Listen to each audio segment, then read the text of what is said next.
ഏറെ ഇഷ്ടപ്പെട്ടിരുന്നു. കാരണം ഓരോ കത്തും അവനൊരു ഓർമ്മയായിരുന്നില്ല, അവന്റെ സ്വന്തം കഥയുടെ ഭാഗമായിരുന്നു. അവന്റെ ജീവിതത്തിൽ ഒരിക്കൽ മാത്രമുണ്ടായിരുന്ന ഒരു പ്രണയമുണ്ടായിരുന്നു, ഐഷ. കോളേജ് കാലത്ത് മഴ പെയ്യുന്ന ഒരു വൈകുന്നേരത്തിൽ ആരംഭിച്ച അവരുടെ പരിചയം വളരെ വേഗം പ്രണയമായി മാറി. ലൈബ്രറിയിലെ നിശബ്ദ നിമിഷങ്ങൾ, മഴയിൽ കുട പങ്കിട്ടുള്ള നടപ്പുകൾ, ചായക്കടയിലെ നീണ്ട സംഭാഷണങ്ങൾ എല്ലാം അവരുടെ ലോകമായിരുന്നു. പക്ഷെ ജീവിതം എപ്പോഴും സുലഭമല്ല. ഐഷയുടെ കുടുംബം അവളെ വിദേശത്തേക്ക് കൊണ്ടുപോയി. പോകും മുമ്പ് അവൾ നിഹാലിനൊരു കത്ത് നൽകി പറഞ്ഞു, "ഞാൻ തിരികെ വരും, കാത്തിരിക്കുക." അവൻ കാത്തിരുന്നു. ദിവസങ്ങൾ മാസങ്ങളായി, മാസങ്ങൾ വർഷങ്ങളായി മാറി. പക്ഷെ അവളിൽ നിന്ന് ഒരു മറുപടിയും വന്നില്ല. ഒരു ദിവസം മഴ ശക്തമായി പെയ്യുന്ന സന്ധ്യയിൽ പുസ്തകശാലയിൽ ഒരു പഴയ പെട്ടി നിഹാൽ കണ്ടെത്തി. അത് വർഷങ്ങളായി തുറക്കാത്ത സ്റ്റോക്ക് റൂമിൽ കിടന്നിരുന്നതായിരുന്നു. അവനത് തുറന്നു നോക്കി. അകത്ത് പഴയ പുസ്തകങ്ങൾക്കിടയിൽ ഒരു കത്ത്. കത്ത് കണ്ടപ്പോൾ തന്നെ അവന്റെ കൈകൾ വിറച്ചു. കാരണം അതിൽ എഴുതിയ പേര് ഐഷ. മഴയുടെ ശബ്ദം പുറത്തു കൂടുതൽ ശക്തമായി. അവൻ കത്ത് തുറന്നു വായിച്ചു. "നിഹാൽ, ഞാൻ പോയത് എന്റെ ഇഷ്ടപ്രകാരമല്ല. ഇവിടെ എത്തിയ ശേഷം ജീവിതം മാറിപ്പോയി. ഞാൻ നിന്നെ മറന്നിട്ടില്ല.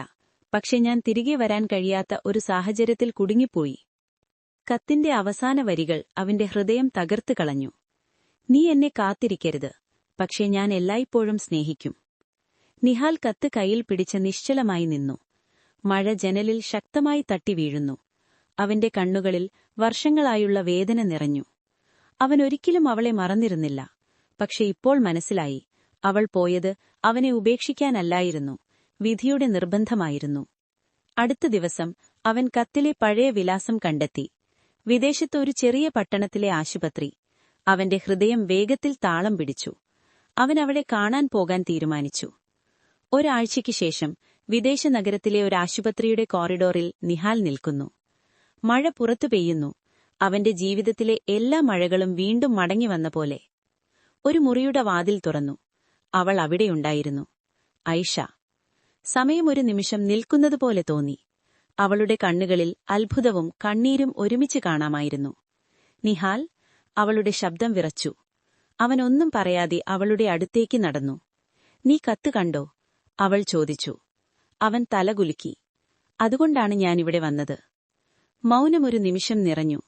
പിന്നെ അവൾ പറഞ്ഞു, "ഞാൻ പേടിച്ചിരുന്നു, നീ എന്നെ വെറുത്തിരിക്കുമോ എന്ന്." അവൻ ചിരിച്ചു. കണ്ണുനീർ തുടച്ചു പറഞ്ഞു, "വെറുപ്പില്ല, കാരണം നീ പോയത് എന്റെ ഹൃദയം കൊണ്ടാണ്." അവൾ കണ്ണുകൾ അടച്ചു കരഞ്ഞു. വർഷങ്ങളായുള്ള വേദന ഒറ്റ നിമിഷ. ശീർഷകം: മഴയുടെ മറവിൽ അവസാനമായി കണ്ടുമുട്ടൽ. തൃശൂരിന്റെ പഴയ നഗരത്തിൽ പുസ്തകങ്ങളുടെ ഇടയിൽ ജീവിക്കുന്ന ഒരു ശാന്തനായ യുവാവായിരുന്നു മിഥുൻ. ഒരു ചെറിയ ബുക്ക് ഷോപ്പിൽ ജോലി ചെയ്യുന്ന അവൻ ലോകത്തോടധികം സംസാരിക്കാത്ത ഒരാളായിരുന്നു. പക്ഷെ അവന്റെ മൗനത്തിനുള്ളിൽ ഒരൊറ്റ പേരാണ് മുഴങ്ങിയത്: ദേവിക. കോളേജ് കാലത്ത് മഴ പെയ്യുന്ന ദിവസങ്ങളിൽ തുടങ്ങിയ അവരുടെ പ്രണയം വളരെ സുന്ദരമായിരുന്നു. ലൈബ്രറിയിലെ നോട്ടുകൾ കൈമാറൽ, മഴയിൽ കുട പങ്കിടൽ, ചായക്കടയിലെ ചിരികൾ എല്ലാം ഒരു സിനിമ പോലെയായിരുന്നു. പക്ഷെ ഒരു ദിവസം എല്ലാം തകർന്നു. ദേവികയുടെ കുടുംബം അവളെ വിദേശത്തേക്ക് കൊണ്ടുപോയി. അവൾ പോകും മുമ്പ് പറഞ്ഞു, "ഞാൻ തിരികെ വരും, എന്നെ മറക്കരുത്." മിഥുൻ മറുപടി പറഞ്ഞു, "മറക്കാൻ എനിക്ക് കഴിയില്ല." പക്ഷെ വർഷങ്ങൾ കടന്നു. ഒരു കത്തുമില്ല, ഒരു സന്ദേശവുമില്ല. ഒരു മഴ പെയ്യുന്ന വൈകുന്നേരം ബുക്ക് ഷോപ്പിൽ ഒരാൾ കയറി വന്നു. അവളൊരു പഴയ പുസ്തകം തിരഞ്ഞുകൊണ്ടിരുന്നു. മിഥുൻ തല ഉയർത്തി നോക്കിയപ്പോൾ അവൻ നിശ്ചലമായി. ദേവിക. വർഷങ്ങൾക്കിപ്പുറം അവൾ അതേപോലെ തന്നെയായിരുന്നു. പക്ഷെ കണ്ണുകളിൽ ഒരു പുതിയ ലോകത്തിന്റെ കഥകളുണ്ടായിരുന്നു. "മിഥുൻ?" അവളുടെ ശബ്ദം അല്പം വിറയലോടെ. അവൻ വിശ്വസിക്കാൻ കഴിഞ്ഞില്ല. "നീ തിരികെ വന്നോ?" മഴ പുറത്ത് ശക്തമായി പെയ്യാൻ തുടങ്ങി. ബുക്ക് ഷോപ്പിന്റെ അകത്ത് മൗനം നിറഞ്ഞു. "ഞാൻ നിന്നെ കാണണമെന്ന് തോന്നി," അവൾ പറഞ്ഞു. മിഥുൻ ചിരിച്ചു. പക്ഷെ കണ്ണുകളിൽ വേദനയുണ്ടായിരുന്നു. "ഇത്ര വർഷം കഴിഞ്ഞ്?" അവൾ താഴേക്ക് നോക്കി. "എനിക്ക് തിരികെ വരാൻ കഴിഞ്ഞില്ല. ജീവിതം എനിക്ക് അനുമതി തന്നില്ല." അവൻ മൗനമായി നിന്നു. പിന്നെ പറഞ്ഞു, "ഞാൻ ഓരോ ദിവസവും ഈ വാതിൽ നോക്കിയിരുന്നു, നീ ഒരിക്കൽ വരുമെന്ന് കരുതി." അവർ കടയ്ക്ക് പുറത്തേക്കിറങ്ങി. മഴ ഇപ്പോഴും പെയ്യുന്നു. റോഡുകൾ വെള്ളത്തിൽ നിറഞ്ഞിരുന്നു. അവരൊരേ കുടയിൽ നടന്നു തുടങ്ങി. "നീ ഇപ്പോഴും എന്നെ കാത്തിരുന്നോ?" അവൾ ചോദിച്ചു. അവനൊരു ചെറിയ ചിരിയോടെ പറഞ്ഞു, മഴ എത്ര പെയ്താലും ചില കാത്തിരിപ്പുകൾ അവസാനിക്കില്ല. അവളുടെ കണ്ണുകൾ നിറഞ്ഞു. കടൽത്തീരത്തേക്ക് അവർ നടന്നു.